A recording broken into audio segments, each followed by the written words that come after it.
Keep watching and you'll see just how quickly the game can be decided when one side plays with the initiative and then prosecutes the initiative to its natural conclusion.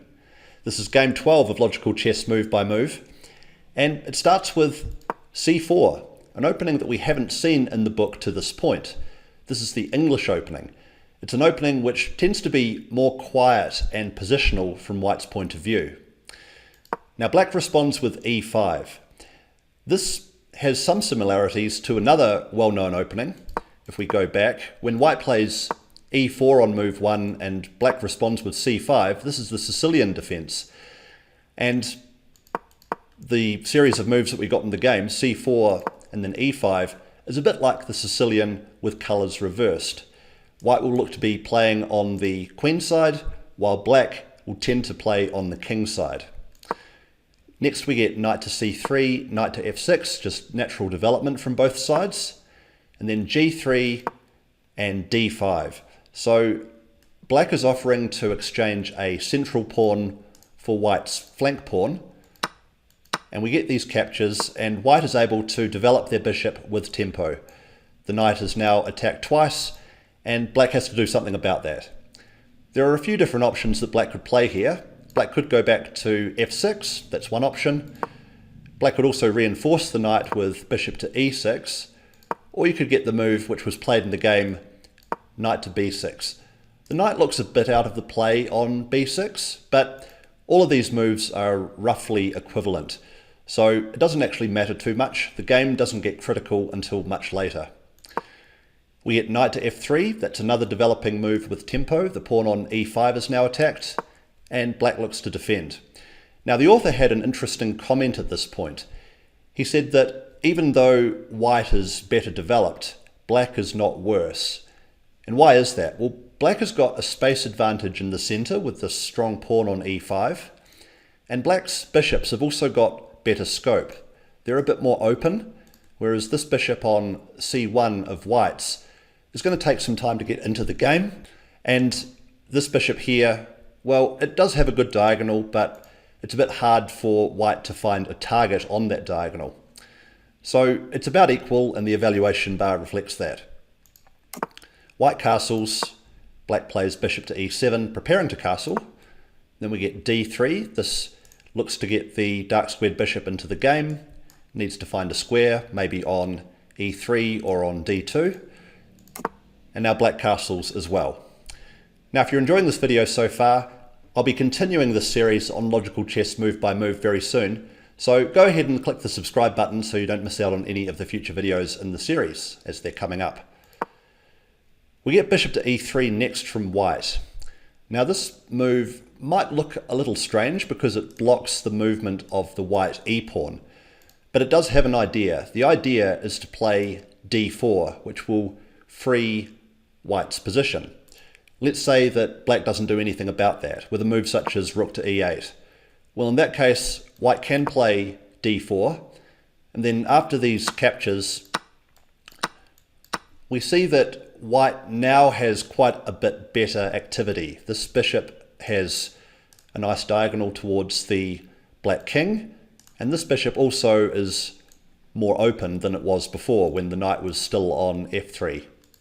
So in this position, d4 is a move that Black is looking to prevent.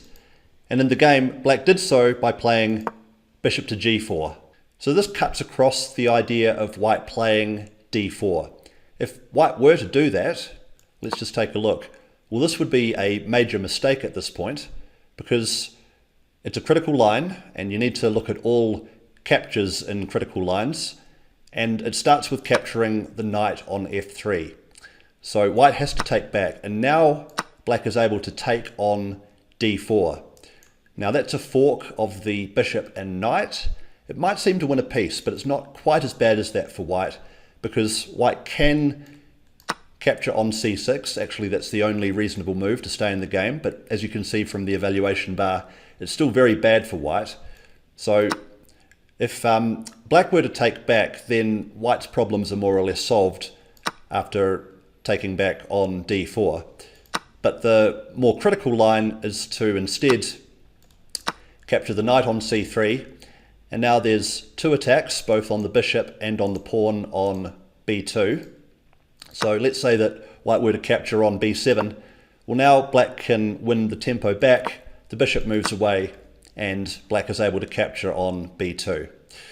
Now, you might be thinking that that line seems very long and difficult to see, but actually it's not as complicated as it looks. There's really only one line with one branching point. So let's go back to the point after which white played d4, the sideline that we're investigating. Well, in such a position, you have to consider capturing the knight on f3. This is known as removing the defender. The knight on f3 is responsible for defending the pawn on d4. So capturing that knight needs to be within black's list of candidate moves in such a critical position. So white has to take back, of course, and then black is able to capture on d4. This is the point. And after white captures on c6, it's the only move to avoid losing a piece. This is the only complicated point in the line. Black here needs to calculate between capturing the dark squared bishop, capturing the light squared bishop, or capturing the knight. It's in such critical positions where you need to slow down and work out which one of these three leads to gaining a big advantage. And it is capturing the knight, because after white saves their bishop and also tries to win a pawn along the way, black can win the tempo back and then win the pawn on b2 at the end. That's the critical line. Now, if you need help with your calculation skills, just to let you know, I do help ambitious adults improve their results in chess through improving their calculation abilities, blundering less, and improving their middle game understanding.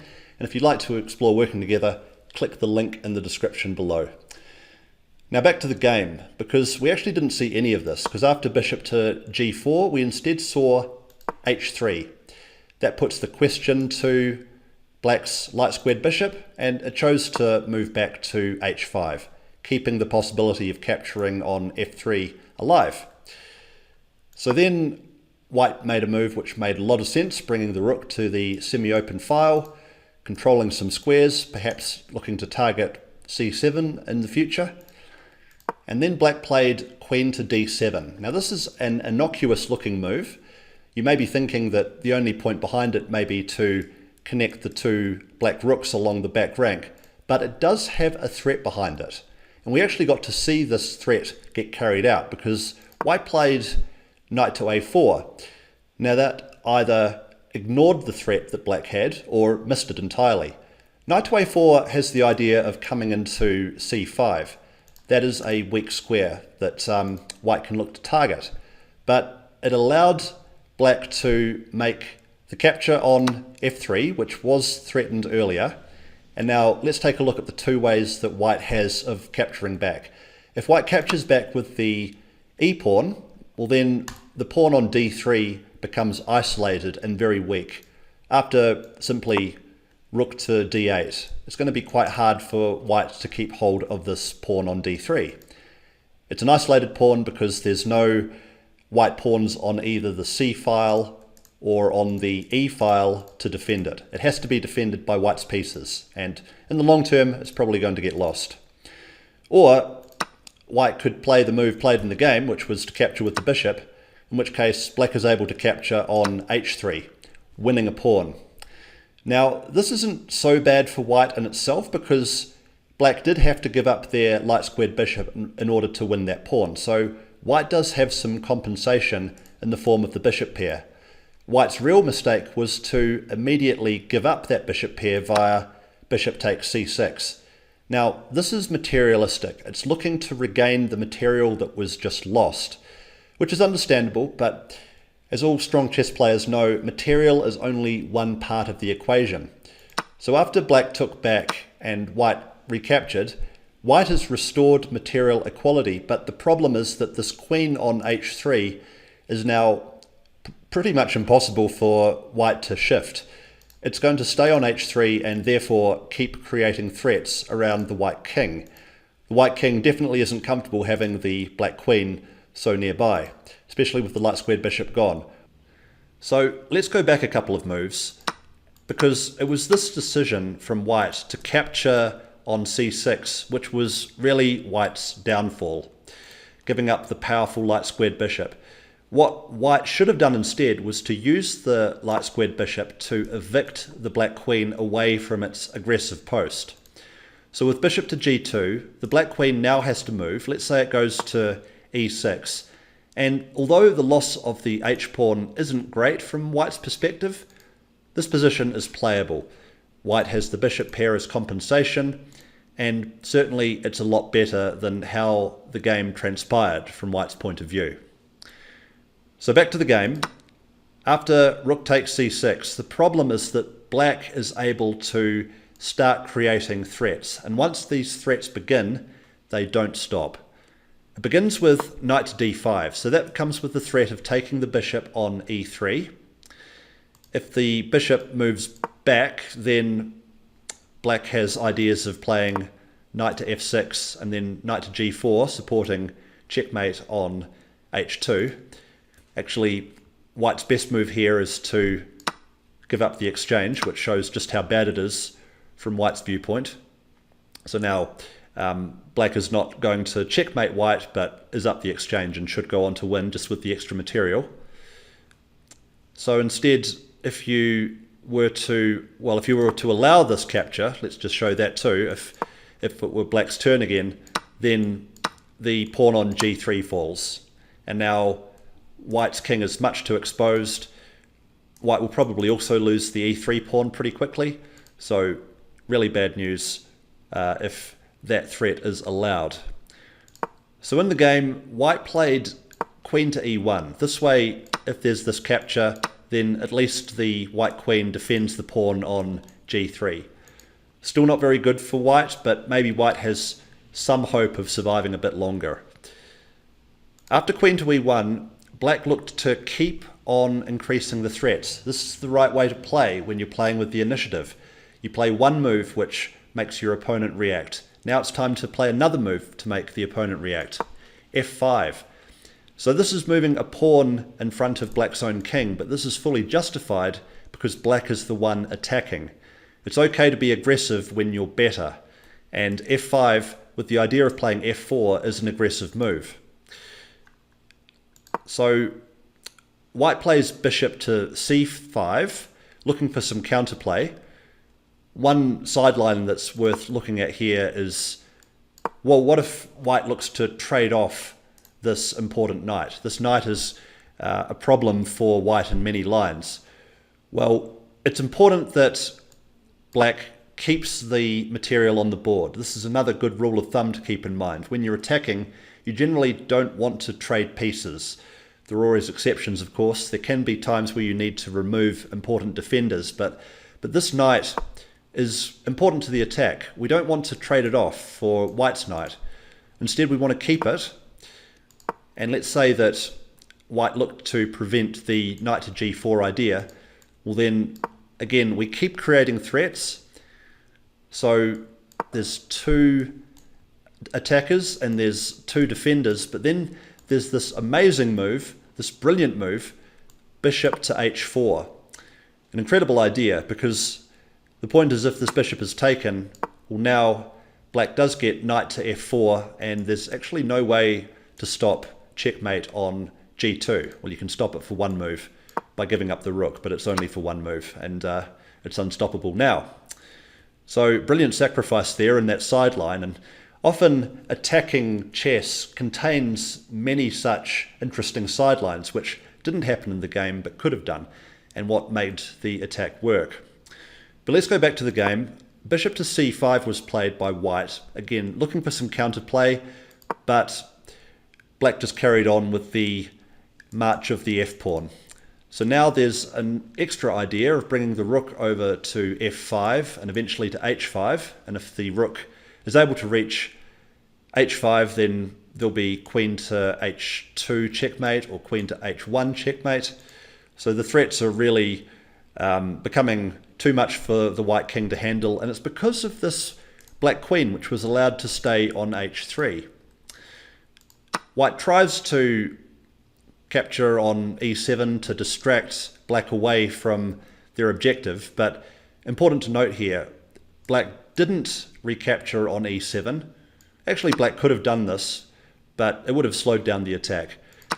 A nice concept here is that when you are so close to the enemy king, you don't need to worry about material so much. I mean, of course, every position is different and you need to calculate it out, but rather than capture here, black responded by threatening checkmate. Of course, you don't have time to do anything with this bishop because the threat is queen to h2 mate. So after recapturing on g3, which is the only real move, black played knight to e3 and white resigned here. There's not really any way to stop checkmate on g2. Let's look at a few options. Well, if you capture the material, then of course you're just allowing the checkmate, so that's no good. So what else? Well, if you try and block with the rook or try and defend against the checkmate, well then that cuts the defense of the g3 pawn, so black is able to capture here, and then after this, well, there's just too much material that's falling now from white's point of view. So that's no good. And if you do this trade, you haven't actually solved the problem. There's still the threat of queen to g2 checkmate, and you can't bring the queen over here or here to defend it because the rook is still guarding that file. So a brilliant finish to the game. This was the ending position. And it showed really just how, with a couple of inaccuracies, black was able to gain the initiative and launch a devastating kingside attack. If you enjoyed this video, click here for the next one in the Logical Chess Move by Move series. Every game from Chernev's classic text will help build your understanding of the game and help you win more games of your own.